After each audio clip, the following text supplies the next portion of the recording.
So students, आज हम basically आयनिक equilibria का जो लास्ट टॉपिक है that is hydrolysis of salts वो आपके सामने लेकर आए हैं।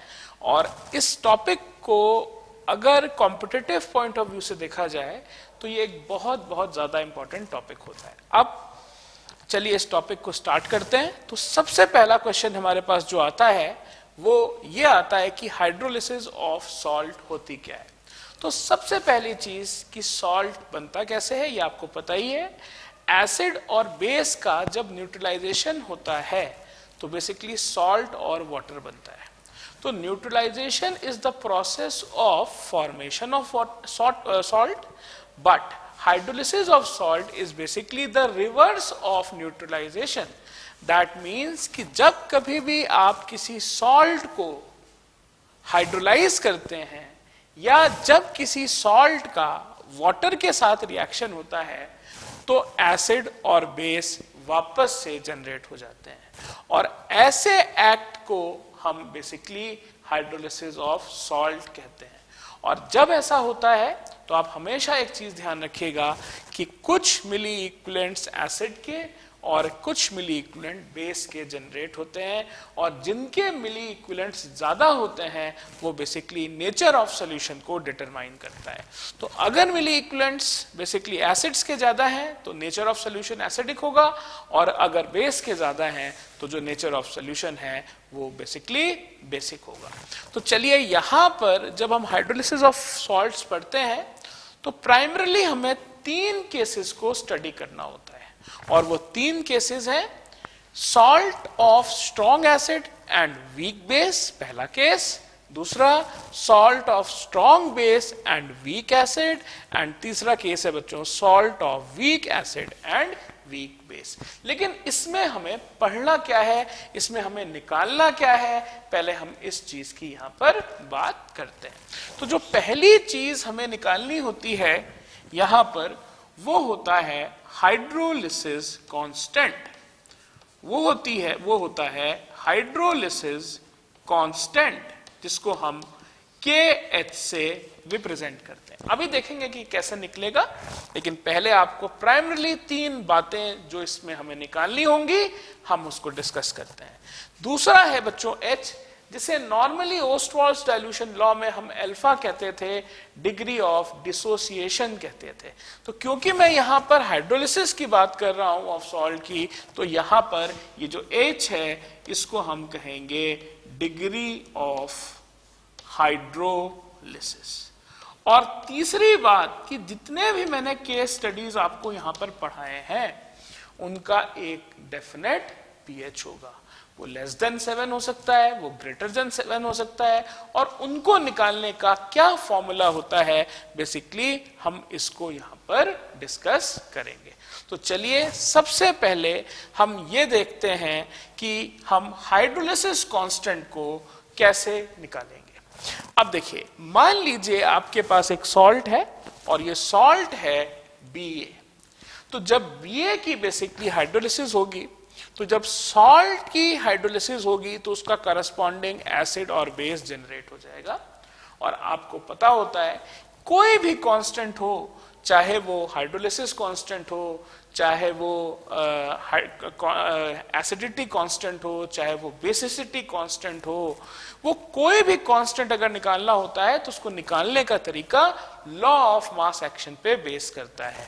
जो भी कंसंट्रेशन प्रोडक्ट्स की आएंगी upon the concentration of the reactants की जब हम बात करते हैं तो हम जो एक रेशियो बनता है उसी को मैं कांस्टेंट कहता हूं। और क्योंकि मैं यहां पर हाइड्रोलिसिस की बात कर रहा हूं इसीलिए यहां पर जो KH है that is basically called as the hydrolysis constant.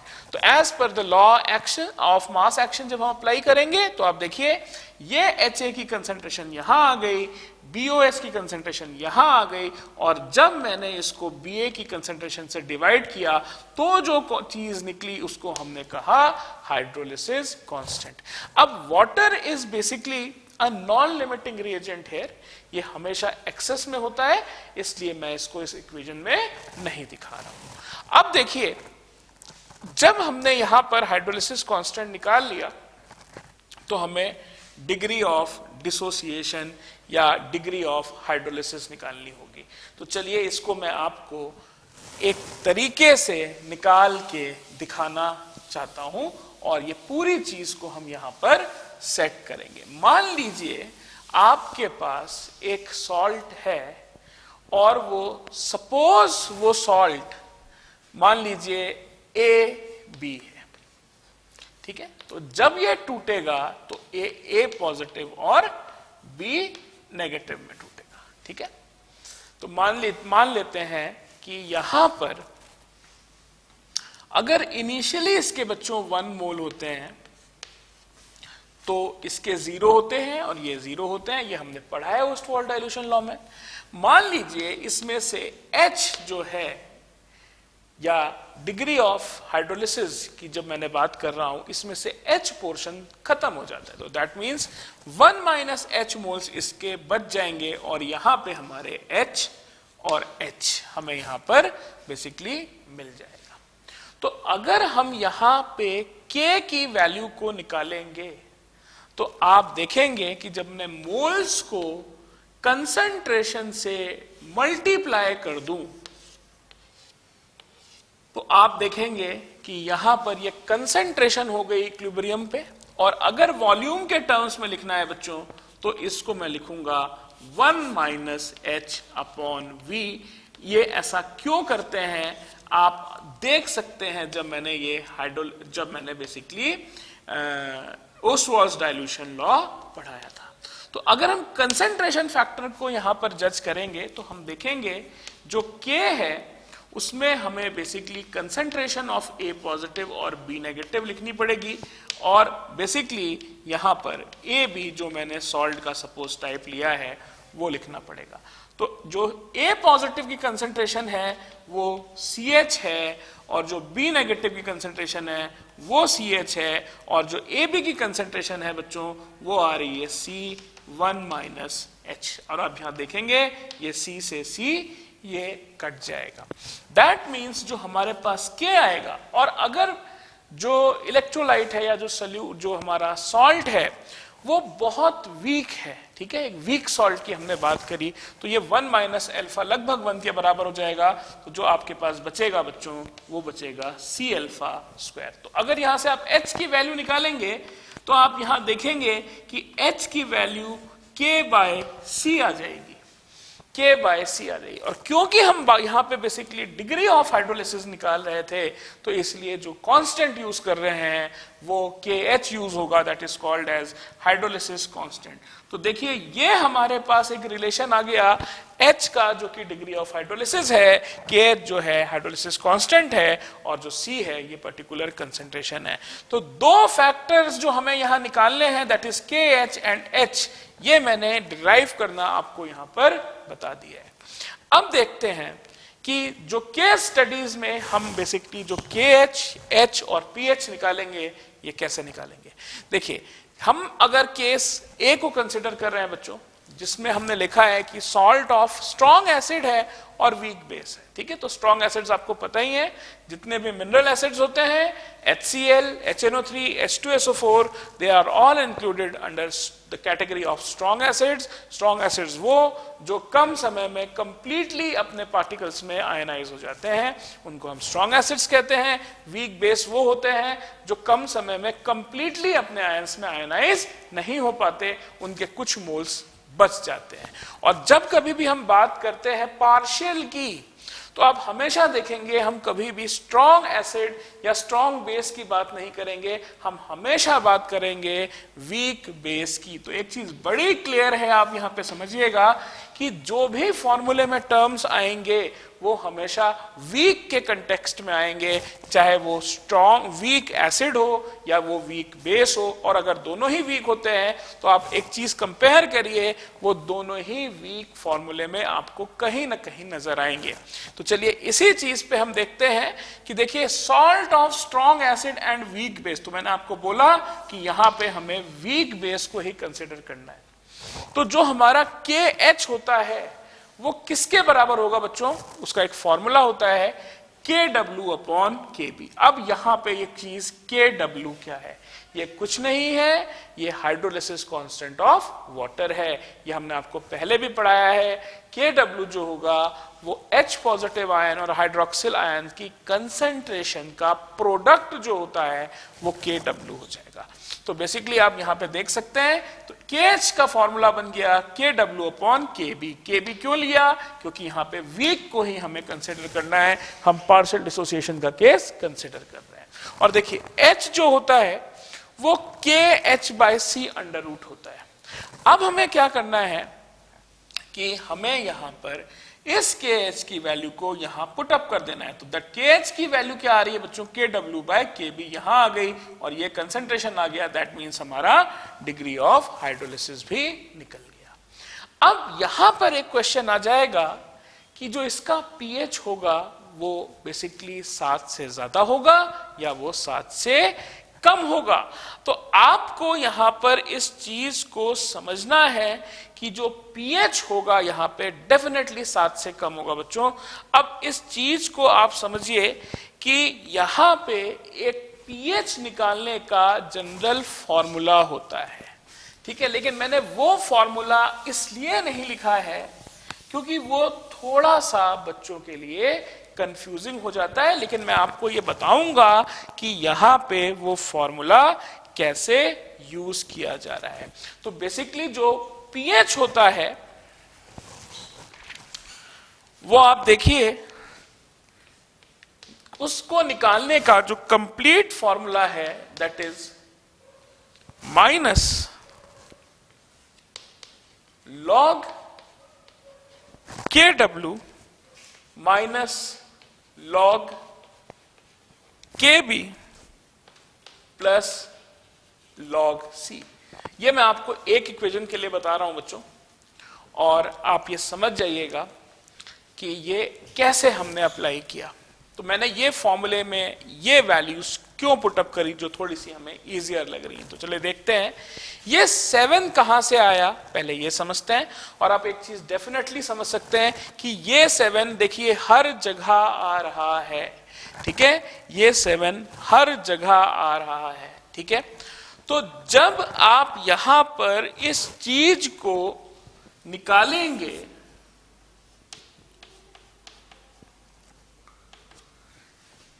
तो आप यहां पे देखेंगे कि ये जो -½ इंटू log KW है। अब देखिए जो KW है इसकी वैल्यू है बच्चों 10 की पावर -14, ठीक है। तो log 10 टू द बेस 10, तो अगर आप कैलकुलेट करिए कि -½ log 10 और यहां पे हमने KW की वैल्यू रख दी तो ये कितनी माइनस माइनस प्लस हो जाएगी, और log 10 to the base 10 divided by 2, log 10 to the base 10 1 होता है, और ये देखिए ये 7 आ गई। दैट मीन्स कि जो ये 7 कहीं पे भी आ रहा है ये बेसिकली इतने पोर्शन की वैल्यू है जो हमें बेसिकली यहां पर हर जगह हर फॉर्मूले में नजर आ रही है। तो आप एक चीज को कंसिडर करिए बच्चों कि ये फॉर्मूला याद रखना थोड़ा टफ है, लेकिन बाकी देखिए फॉर्मूलेज याद रखना है बहुत आसान है। अब आप बोलेंगे कि ये जो KB है ये कैसे आ गया, तो आप जानते हैं कि log देखिए PKB जो होता है वो किसके बराबर होता है, वो होता है -log इंटू KB। तो आप देख सकते हैं -log इंटू KB को ही एक्चुअली हम PKB कह रहे हैं, तो हमने यहां पे लिख दिया उस चीज को। और आप ये देख रहे हैं कि log C का टर्म यहां पे भी आ रहा है, log C का टर्म यहां पर भी आ रहा है। तो दैट मीन्स कि अब हमें ये देखना है कि एक अंदाजा लगाना है कि जो pH होगा यहां पर वो एसिडिक की तरफ जाएगा या 7 से कम होगा उसका pH, या बेसिक की तरफ जाएगा या उसका pH 7 से ज्यादा होगा। अब देखिए क्योंकि ये एक स्ट्रॉन्ग एसिड है इसलिए इसके जो ग्राम इक्विवेलेंट्स हैं वो बेस से ज्यादा होंगे। तो नेचर ऑफ सॉल्यूशन क्या होगा, एसिडिक होगा। और अगर नेचर ऑफ सॉल्यूशन एसिडिक है तो उसका pH डेफिनेटली 7 से कम आएगा। इसीलिए आप इन वैल्यूज को माइनस लॉग के बी प्लस लॉग सी की वैल्यू को 7 से माइनस करेंगे और देखिए 7 minus half P K B plus log c, जब इस टर्म को हम 7 से माइनस करेंगे तो डेफिनेटली जो हमारा पीएच आएगा वो 7 से कम आएगा। That means the nature of solution in this case will be acidic. अब देखिए ऐसे ही बच्चों हम सेकंड केस की तरफ जाते हैं, तो इसमें भी हम देख रहे हैं कि सॉल्ट ऑफ स्ट्रॉन्ग बेस और वीक एसिड कंसिडर करना है। आपको हमेशा वीक एसिड कंसिडर करना है, जो चीज वीक है उसे कंसिडर करना है।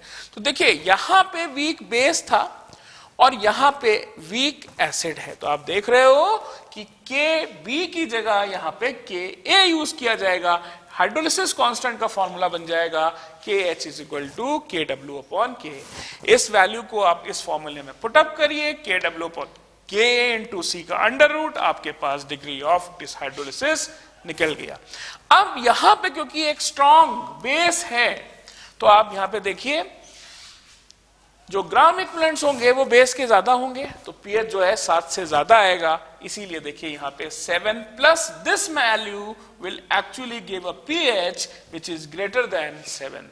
दैट मींस कि यहां पर ये nature of solution will be basic. ठीक है, अब यहां पे भी हमने देखा कि हर जगह कंटेक्स्ट में जो वीक चीज है बच्चों वही यूज करी जा रही है। ठीक, तो ये हमारा दूसरा केस था।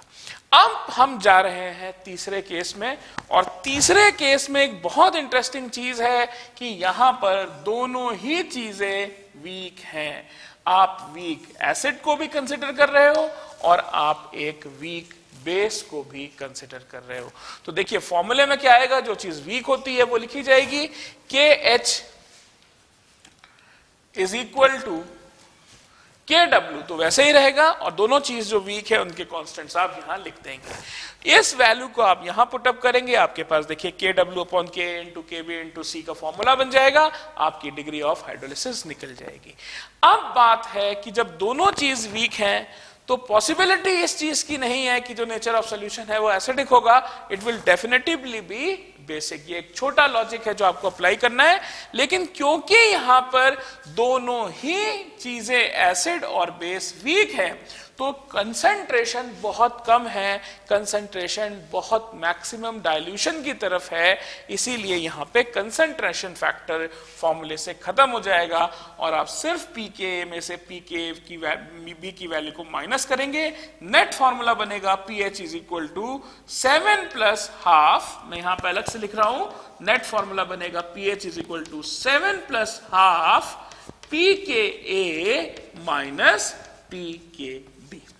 तो अगर आप इस चीज को बेटा अलग अलग ना करके एक टैबुलेशन दे दें तो आपके लिए ये याद रखना बहुत इजी हो जाएगा। आप सिर्फ कंपेयर करिए KH को KH के साथ, जो वीक है उसको लिखेंगे, और इसके लिए आप एक फॉर्मूला, बेसिक फॉर्मूला याद कर लीजिए, KH is equal to CH square या C अल्फा स्क्वायर। आपको अगर मान लीजिए नहीं भी पता है कि KH का फॉर्मूला क्या होगा, तो आप डायरेक्टली यहां से H की वैल्यू को निकाल सकते हैं।